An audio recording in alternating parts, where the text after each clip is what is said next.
I was interested in knowing what is the exact factors that I should consider before buying the stock.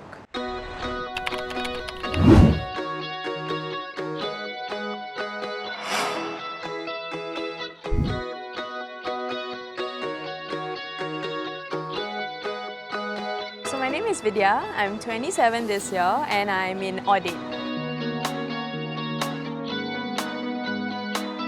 Why I took up this course or why I took up investing is because being in the finance industry, you already understand a lot of things, but what happens is when you get into investing, when you're searching for the particular stock to buy, you're a bit confused on what you should be looking at.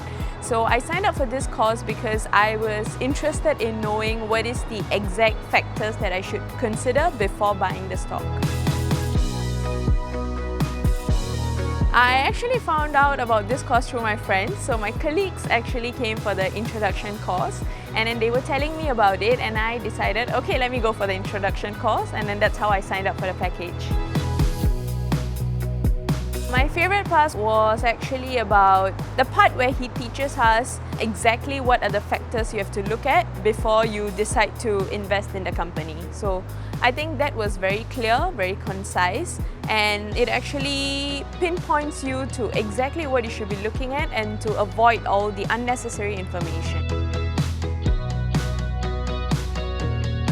I will definitely recommend VIA because I think it's the first step to investing. If you're my non-investing friend and if you have already lost money, then you should definitely come. I think it's very easy to convince someone. But if it's someone who hasn't invested before but is interested in investing, then I think this is a good first step.